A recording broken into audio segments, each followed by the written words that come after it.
news presentation.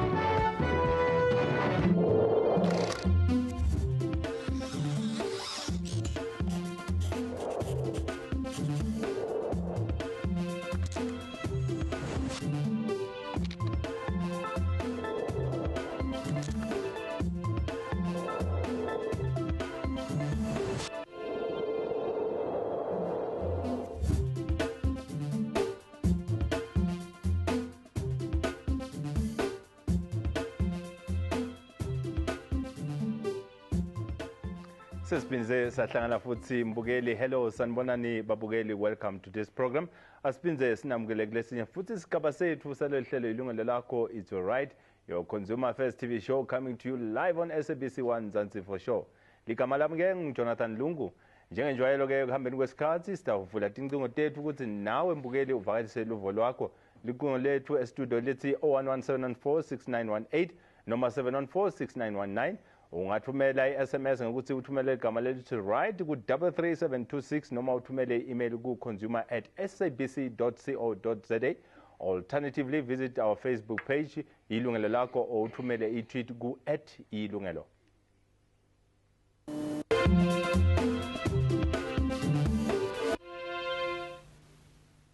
Child rights activists are calling for a new foster care grant system. They say that the current one is failing South Africa's orphans. More than 500,000 applications are still to be processed, and these date back to 2003. The foster care grant fulfills a fundamental gap in providing care and protection for children who are orphaned or at risk of being abused, neglected, and abandoned. But those in need are struggling to access foster care grants. Siyakhula isibalo sezingane ezidinga isibonelelo sezintandane sikahulumeni. Ekuqaleni kwenkululeko yaleli zazingu-50,000 izingane ezazethembele kulesi sibonelelo ngonyaka. Kodwa manje sezingaphezu kwengxenye yesigidi.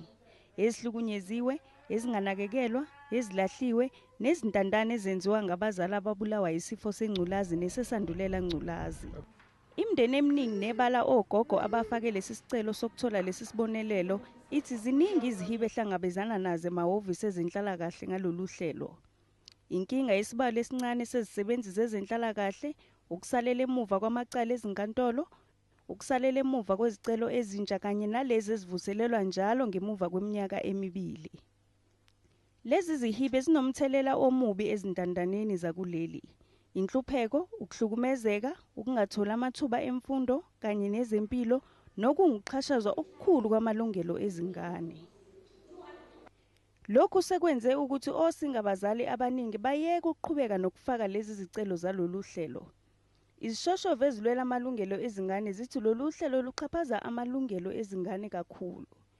Zithi kungaba ngcono uma umnyango unganikezela lolu hlelo kwisikhungo isasa. Lungambandakanya bezenhlalakahle nezinkantolo ukuze lusheshe. Lokhu zithi kuzosiza emacaleni ezingane ezilahliwe, ezihlukumezekile, ukuze zithole usizo ezilidingayo ezinkantolo nakwabezenhlalakahle ngokushesha. Nguzamabuthelezi, wohlelo Yilungelo Lakho, eGoli. Thank you so much for that setup piece. Kwanyalo ke nasiqhubeka nenkulumo yethu kabanti ngeyinkinga temali yesibonelelo sahulumende. Lethola tinzanzane kanye nebantwana labahlala netihlobo ema-foster care grant. Samukele sivakashi sethu la. Sinaye Thandiwe Zulu yena lophuma kunhlangano i-Black Search. Kanzi-ke later on we'll be joined by Lumka Olifant lophuma kultiko lekuthuthukiswa kwetenhlalakahle. Let me start with you, Mam Thandiwe. Welcome to our program. Nayi indzaba yema-foster care asicatulule nje ukuthi i-foster care iyini kulabo labangayivisisi. I-foster care uhlelo olwenzelwe ukuthi uhlomule abantwana like abalahliwe abanganabani to take care of them. Maybe background is that i-foster care akusintentsha. It's something that has always been available, but available in the sense, if a child has been orphaned, that child, whoever is taking care of the child, who has no direct parental, a parent, would then be in a process, in a situation where they can apply for a foster care grant. That foster care grant, ihlukile ku child support grant. because yona la umntwana idingo zakhe sibukeka zinkulu, not idingo but ukunakekeleka kwakhe ngoba akasenayo umuntu aqondene naye ngqo ukuthi amnakekele. So that's how people would access foster care grant. Now foster care grant ngokomthetho in terms of Social Assistance Act, it's kusho ukuthi mawuyo applyela awucheckwa ukuthi lo mntwana unani, it's not means tested. Okay. Umntwana, as long as ni produce all the relevant documents with the relevant situation, then the child would then qualify. Kepha ngiunderstand awubuka sasa awubuka social development, kepha dindzaba lenisebenza ngathi umihla nemalanga, kepha ukuze sifike lapho kuleso sigaba leso ukuthi siyo apply, ingabe mhlambe ngitiphi izinto lekumele loyo muntu loyo lohlala nalo mntwana abe nato ekutheni ayo apply? Ukuze ayo apply udinga ID, kudingeka i-birth certificate yaloyo mntwana, i-death certificate as a proof yokuthi no parent is available, and then ne-affidavit yokuthi this person uzothi take care of this child. Iqala phi process, iqala ku-social worker. U-social worker then looks into the situation. U-social worker ahambe aye kulelo khaya ayolivakashela, a-check isimo ukuthi leso isimo leso umntwana azobekwa kuso si safe, because remember la we are also about the safety of our children. So uzo-check-a ukuthi lo mntwana uzokwazi yini loyo muntu ukuthi amnakekele ngendlela eyiyo ne-safety yakhe nako konke. Then abhale i-report, achazeke ku-report isimo, achaze nokuthi income yabo iqhamuka kuphi, all of those things. Then that report goes to court, ku-children's court. Ifike ke-report izobonwa children's court, ama-magistrates, they are called commissioners. Then ucommissioner ke uya-assessa naye ngendlela yakhe, esebenzisa umthetho that we call i-Children's Act. So in terms of ama-regulations nama-sections in the Children's Act, then a determination is made in a form of a foster care order, in the foster care placement, where that particular individual, once adlule kuleyo process, the court inikeza the responsibility to that applicant or adult to then be a foster parent. So it legalizes the relationship again, because now lowo muntu loyo, in terms of ama decisions ngalo mntwana athathwa uye, but follow up to that, there's a process la i-social worker is then supposed to supervise leyo placement. Kungabi nje ukuthi ubekiwe nje umntwana then kuphelele kanjalo. But unfortunately we have challenges in our country in terms of shortage yama-social workers. Ngembi kokuthi sifike la indzabeni yama-social worker naku sokudlule kuyo yonke le process, kumele ngilinze isikhathi lesingakanani ukuthi mhlambe ngiyamukele leyo mali leyo, mhlambe ngithole leso sibonelelo leso? Okay, makuphuma i-foster i-order leyo, it depends ukuthi iya-place kuphela or iyakupha yini i-foster care. The order stipulates ukuthi then you qualify to apply for a grant, or it's just a foster placement. There's a difference. Uma uthi foster placement usho ukuthini? I-placement umntwana simbeka kuwe, you are a guardian, uwe ozoba now responsible with the supervision of social worker to check with that relationship, is it still sane, is it still safe, and all of those things. With the other situation, you apply, the child is placed with you, then idingo ke manje zomntwana comes in the sense yokuthi if there is in the line of I would call it duty to maintain. Who is the next in the line? If une duty to maintain as a foster parent, then you don't qualify to apply for a foster care grant.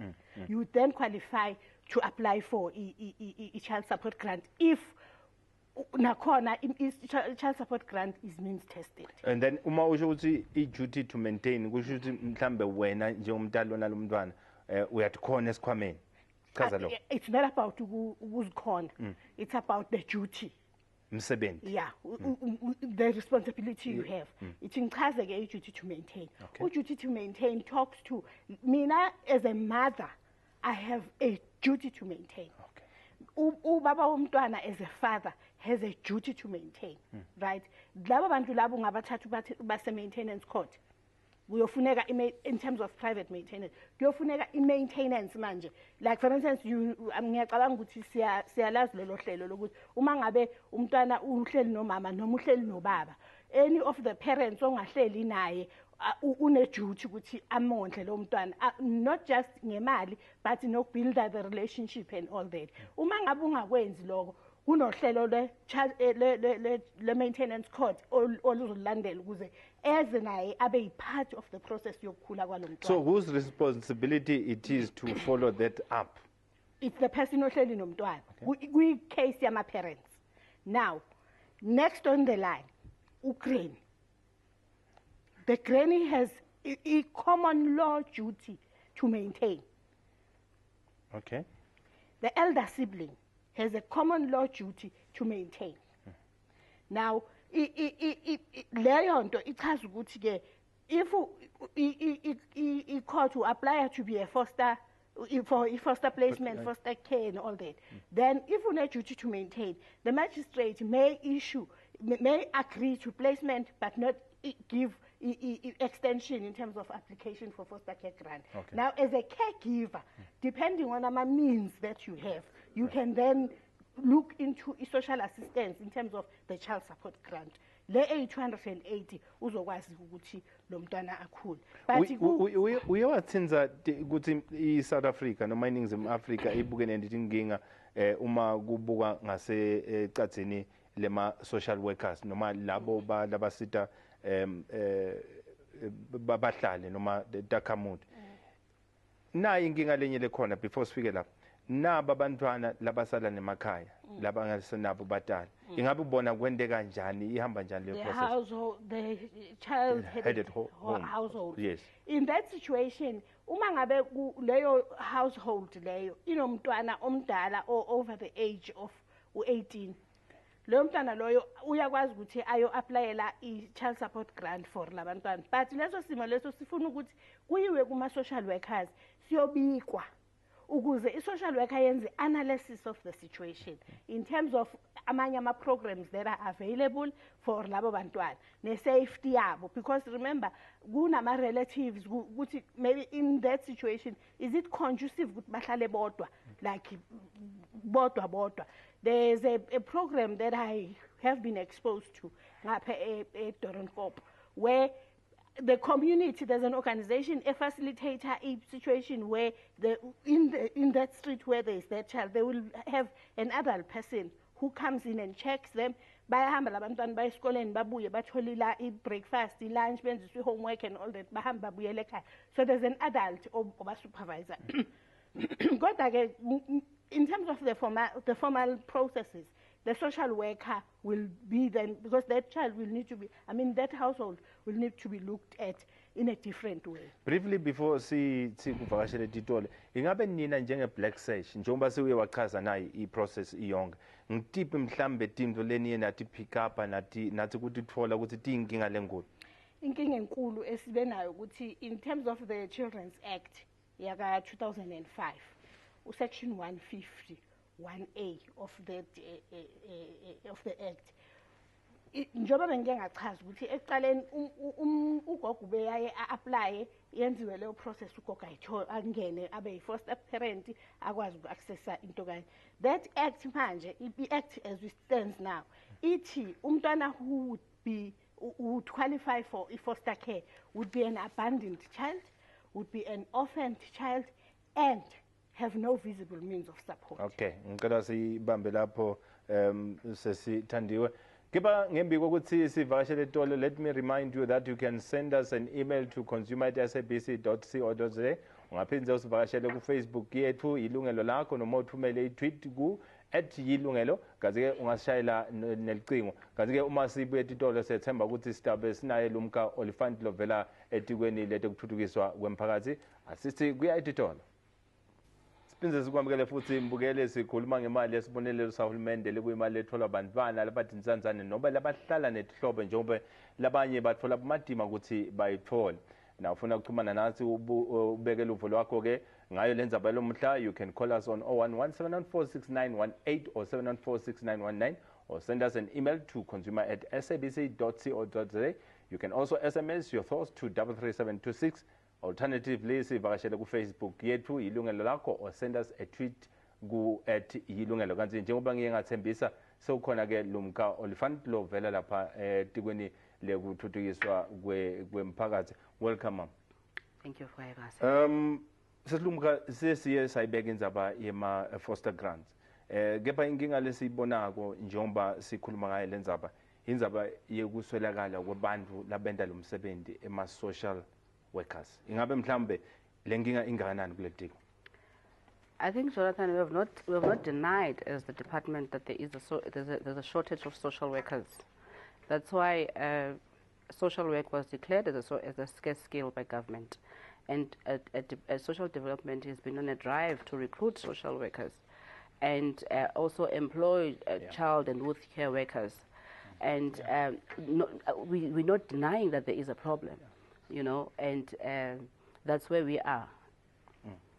Sestandi, siyasa khuluma ndzaba ekusulekala kuma social workers. Ingabe ku affecta njani lo msebenzi lo njengoba asho ukuthi bayavuma ukuthi ama social workers ayindlala. Kwi placement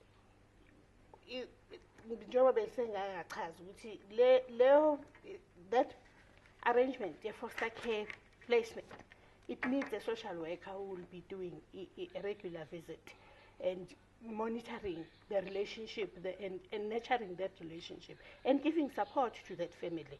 So with the shortage here among social workers, there has been a lack in that aspect. But over and above that, process here, this one now, it's not just social workers.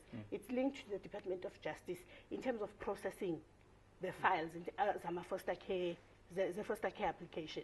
There has been a backlog that has been very serious. Yeah. Okay, before you go to respond to that, let's take our first caller, Shell Boy from Mpumalanga. Welcome to Yilungelo Lakho. Shell Boy, are you on the line? We seem to have a problem with Shell Boy. Yeah, yes, as she has said that there has been a backlog, but what they're not telling the public is that there was a judgment last year that also proclaimed that all the foster care parents that were given children to foster, those foster judgments are deemed to be valid. So whether the greatest number of backlog is purely administrative, it also does not mean that the child suffers, the child does not eat, because all those things, they continue. Kepha lama judgments athini mhlambe uma ungasicathulela wona ukuze labanye bakhona ukuthi mhlambe bakhona kusilandzela mhlambe ngesinto. Okay, the recent judgment now that has been in the news about foster care and grandparents. And I've been saying on the radio that can we please people read the judgment and understand the judgment. There is nowhere in the judgment where the judge says that grandparents may are on the verge of losing their foster care grants for their children. What it says is that it must look at the child. We must have a child-centered approach rather than the prospective foster parents. Okay. So it means that ugogo nogogo uzayifumana imali yakhe. Okay. Njengoba uthi ugogo nogogo uzayifumana imali yakhe. Nang gogo use Rosettenville. Welcome to Yilungelo Lakho gogo. Yebo sanibona bantwana. Yeah. Gogo uzilahlekele. Hawu Nkosi yami. Gogo ngiyethemba ukuthi ma producers ethu atawuphinze ukuthi aqhumane nawo kule ndzaba. Manje as child rights or mhlambe human rights ngakubeka kanjalo activists niyakhala nithi this system must definitely change. Why so? Maybe just to take us one step back.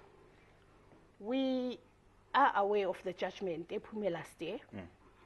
And this judgment now, with the S case, it's a recent judgment. In terms of the judgment that came last year, the order was that the minister must sort out the whole issue because of the crisis. Before we continue, let's sort out Gogo Mandlovu. Welcome back, Gogo Mandlovu. Yebo, nginomntwana owashiya umama ke ena 9 years. lo mntwana ke wafunda uthena eqala i-high school ngi-aplayela yona le nto yabo ngingayitholi kuma-social worker erisiki uthena ese-high school kwaze kwafika-ke ulo mfundi ofundisa lo bafundi laba ubani laba bemfundo enkulu wafika wathi-ke gogo aplayela umntwana elokhuzana na ayele njengoba ephuma primary ngathi yebo wayesethi-ke hamba-ke uye la um-aplayele khona bazokunikeza iphepha manje-ke into engifonela phezu kwayo irisiki bantu abami ngizofa ngikhala ngento abayenzile umntwana kuthena ayithi sasa size-ke sizovuselela abantwana nasebezothatha beqeda 17 up to 21 bavele bangitshela ukuthi ifayili ilahlekile till lo mntwana ufunda kabuhlungu uyasebenza buyabuyisela esikolweni uyasebenza buyabuyisela esikolweni okay gogo Mandlovu ngiyacabanga ukuthi hlala kumabonakude wakho ku-TV yakho and then mhlambe batakuphendula before siye kuwe sesithande here is a challenge gogo they are facing a very big problem kuleli office laseResik here in Johannesburg. Okay, ngizocela ugogo ukuthi ashiye i-numbers zakhe so that sizokhulumisana naye ukwenzela ukuthi i-process yakhe ikwazi ukuhamba. But why is it in this way, in this fashion, in this time and age? You will also know that ISASA is busy with automating their system. But looking at the way let me finish. Yeah. I'm saying that SASA is on a drive to automate its system. The Auditor General has been complaining about a system that is too manual, files getting lost. SASA is on a drive now to make sure that we have biometrics of people, we have them automated so that all these problems that people are encountering and are receiving their grants in a dignified manner. We are not saying that there has not been a problem. There has been a problem. And people now are being re-registered to come together with children. There's been corruption in the system. There's been so many things in the system in the administration of the grants. So we are in the process of doing it. And we're seeing we're reaping the fruits, the results, because people are getting off the social system, because now they can see that we are verifying their life, whether people are actually alive. And every month they have their biometrics taken and so forth and so forth. Sister, are these some of the challenges that you are encountering as i-Black Sash? There is a backlog, a serious. We've got clients that have applied as way back as 2003 whose application has not been processed. And unfortunately in that process there was also a change in terms of the Children's Act, amendments to the Act, which also had that line that I spoke about in terms of abandonment, in terms of orphanage, and then with visible means of support.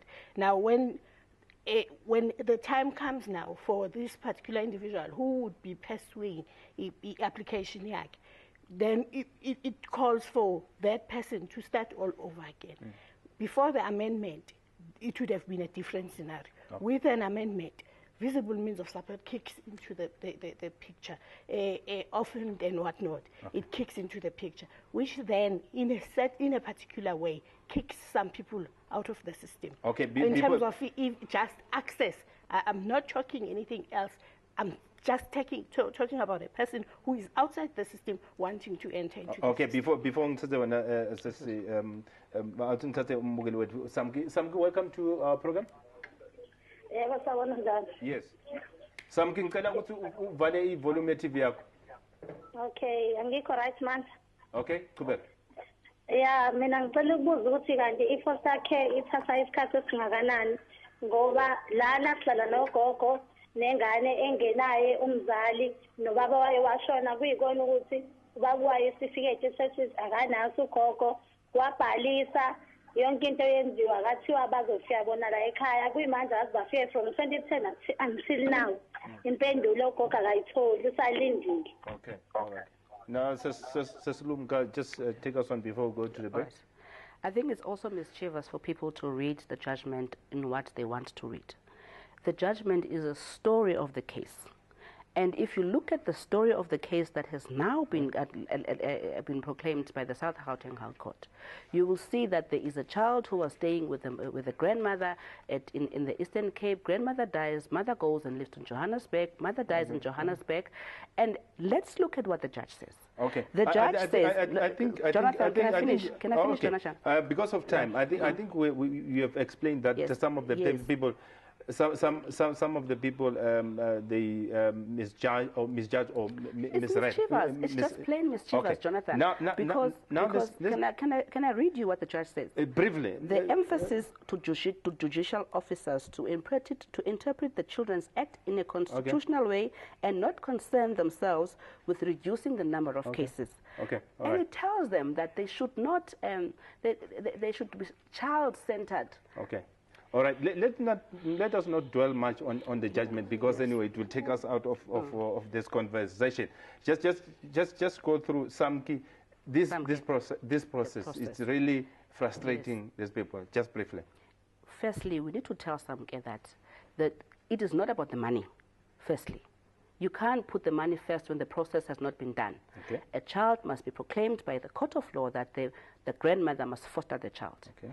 An investigation has to go with the social workers, and the social workers make recommendations to the courts.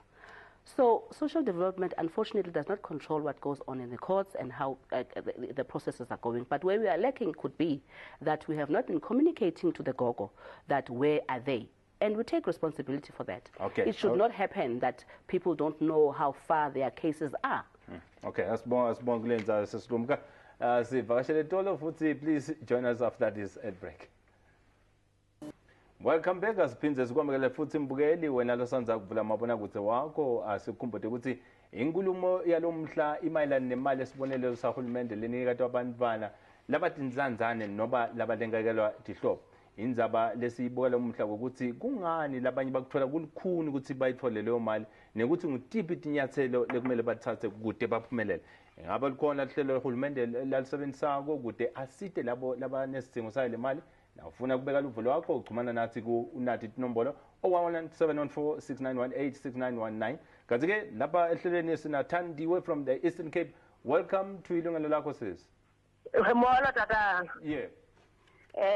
Tata ngicela ukubuza wethu ndinengxakana apha nomntwana oseclassini yam one 6 years ne. Oh ngititshala. Yenzekayo ndimqaphele uba uhlelelekile and akafumani nala grant yabantwana. So ndabiza umakhulu wakhe ke ezondi-explainela uba kuqhubeka nto lo mntana engagrant. Kwacaca uba umakhulu uthi lo mntwana umamakhe ngwase-East London.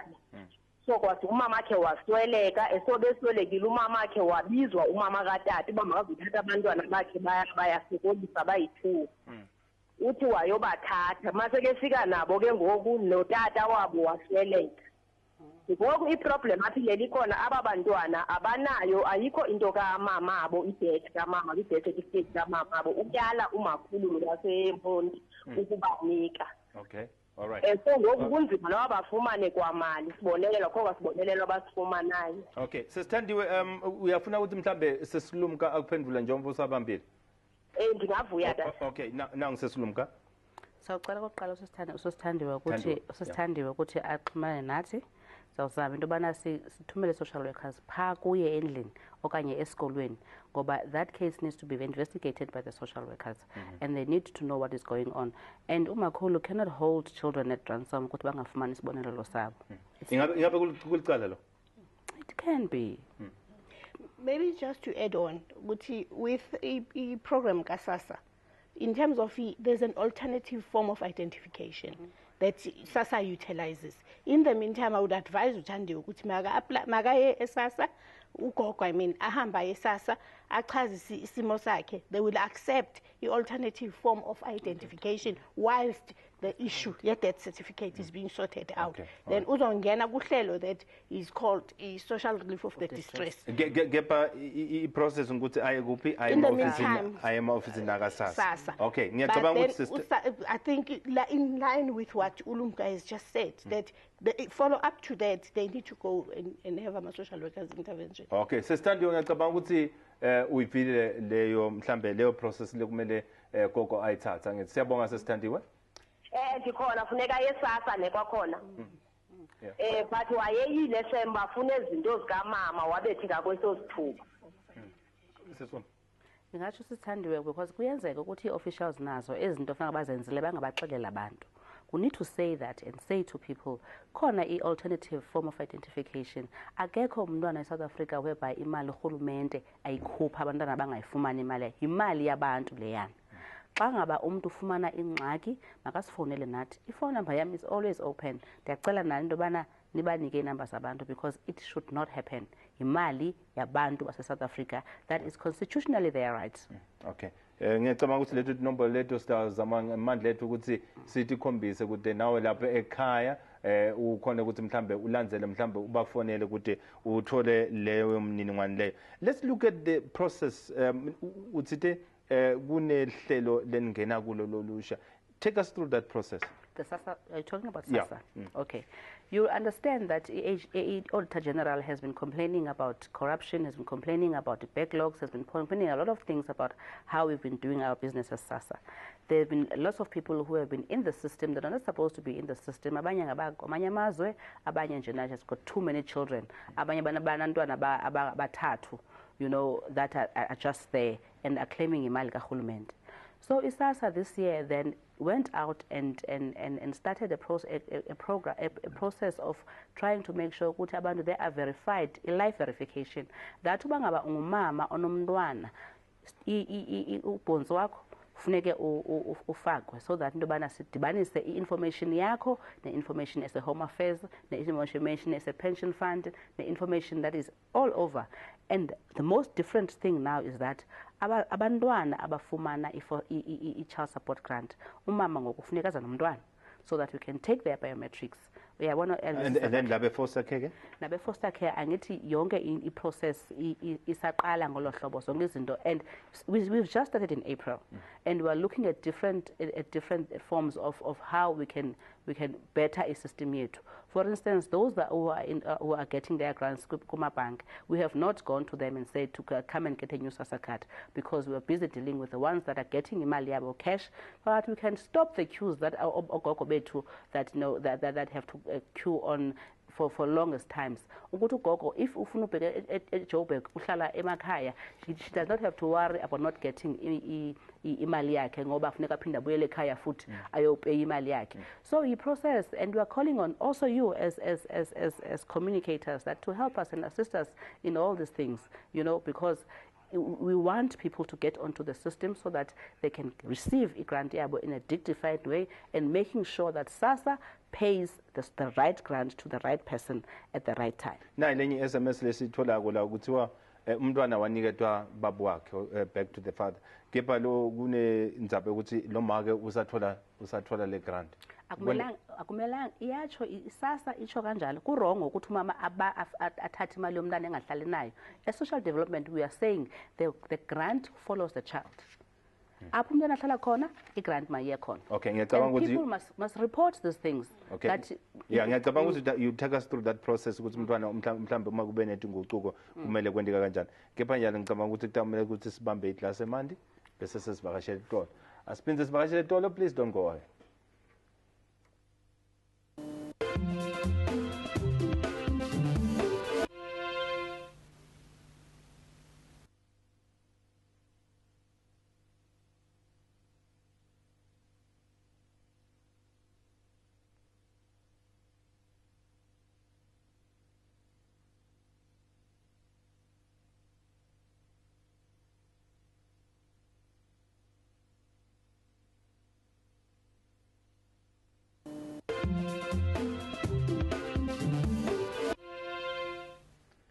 Welcome back. Asiphinde sikwamukele lapha ehlelweni lethu Yilungelo Lakho, it's your right. Lolu lihlelo lolukwatisa liphinde likufundise ngemalungelo akho njengemthengi. Siqhubeka nenkulumo yethu ethi inkinga abantu labamele kuthola imali yesibonelelo sebantwana lebanganabatali lesikhuluma ngawo sithi ngema foster care. Kepha ngembe kokuthi siqhubeke sinatholakele from KZN. Welcome to Yilungelo Lakho, tholakele. Yebo sawona bhuti njani? Siyaphila sesitholakele. Yebo mina bhuti bengicela ukubuza lana futhi nginengane uma wazowaseleka ngiyashada nobabwazi, so ade ngingakahlali nazo zathathwa uantwazi. antu azokwazi ukubhalisela i-grant. So mase ngithi ngiyazibhalisela mina abasavumi bathi hayi ngoba ubaba bukhona uyasebenza kodwa ubaba wabo uhola nje imali encane so bathi hayi ngoba ukhona ubaba wabo ngeke ngikwazi ukuzibhalisela ngazi noma kuyiqiniso noma mhlambe. Okay, all right. Sibonga kakhulu sesitholakala kule ndzawo. I think Lumka, it goes back to the issue yethu before siye ku break. Le process ukuthi uma mhlambe umntwana abhekana make wabese uyakubabe mhlambe ngiphi process lekumele ilandzele. Sitshilo sibhuti sathi the grant follows the child. Apho umntwana ahlala khona i-grant ifuneka ihlale nomntwana because i-grant eyomntwana. And ezinye cases you might find ukuthi ezi zinto we can't get to them because of the problems that we have stated before. Nabantu, they should come. And when I listen to the callers, ingati the issue now is about getting the grant, and the protection and of the child now is secondary. It should not be like that. The protection and care of the child is the primary thing that we should be looking at. If umntwana uhlala no auntie, ubaba uhlala nonkosikazi wakhe omtsha, uba uauntie kuthiwa uhlala kakuhle nomntwana and people are satisfied that umntwana uhleli kahle is protected and cared for, the grant should stay with the child. Le mali ngiyayivisisa kepha ne-access to le care ngokwayo ukuthi bafinyelela kanjani ngoba ngathi inkinga ila emnyango wakasasa. You can't say ukuthi inkinga ekwasasa because it's a process. Sasa is very secondary. Up until we social workers in the department and many other child rights groups are satisfied that the particular child is protected and cared for, and court, when it comes to foster care, has said, Uguti Jonathan, you can be the foster child parent of this child. Then SASA comes later, before those processes are done. And it really sounds like people are concerned about getting the foster care grant. It is not about the money that they get. It is about the protection and the care of the child, which is where the social development and justice and child rights groups are talking about. And then sisitholakele kumele ende njani ukuze le nkinga labukene nayo mhlambe icazululeke. Usitholakala nomvanga kahle nobana uthe umntwana uhlala no aunt wakhe okanye umntwana uhlala naye endlini. Ubangaba umntwana uhlala no aunt wakhe, i-social grant mayeko aunt bethuna siyacela. Okay. Sesithandiwe uye wakhuluma ngesystem ukuthi na indlela lensha letawusetshenziswa. Ingabe mhlambe nina nifuna le ndlela lensha isebenze njani? Nifuna kube na tiphi tinguquko? Ngitiphi inguquko lenifuna kube khona? Isimo lesakhuluma ngaso siswami is a re-registration. That is a system that has been put in place like echazile to clean the system.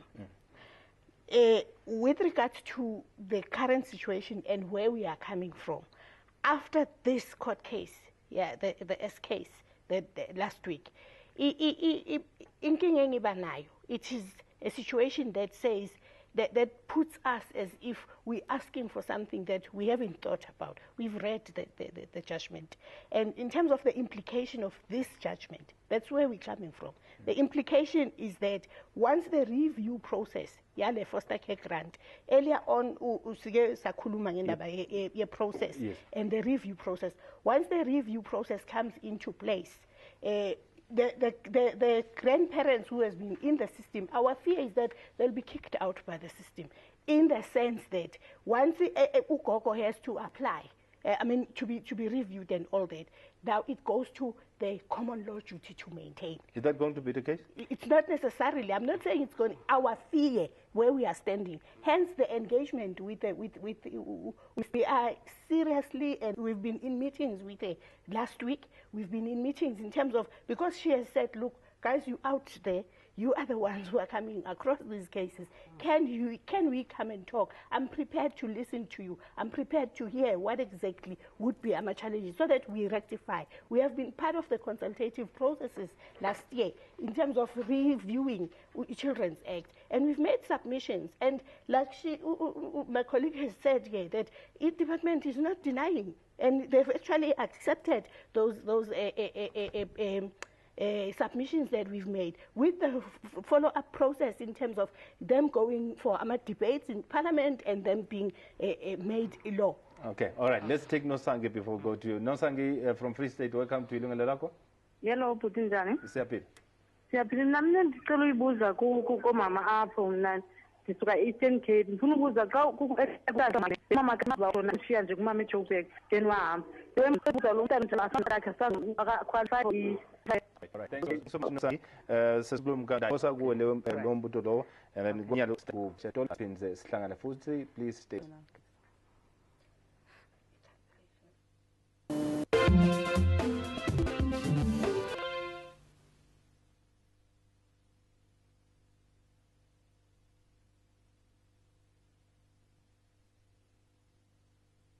Ebese ukuthi siye khefini noma etitolo siye sakhuluma noSangi uye wabeka inkinga yakhe sesilumka ngicela uthi kuyicathulula noSangi umama akumelanga ethi engahlali nomntwana ahole igrant yomntwana noSangi makeze ukuthi kuzoba sizokwazi ukukhanselisha le grant yomntwana ngoba igrant ifanele bana ihlala apho umntwana ahlala khona kodwa sesifika apha eJoburg sithi kubaba umama umntwana mageze nomntwana azoregister nomntwana uzoboshwa vele la mama lo because in the next future we are saying that father, if you are going to access our grant, you need to show us the child, and we have and link that information with what Home Affairs has, because Home Affairs knows ukuthi umntwana kaJonathan ubani, you know. So that is what we are doing. But unoSange, please, siyacela ukuthi a report lo mama lona esasa kwenzela ukuthi grant yomntwana izokhanselishwa angasayifumana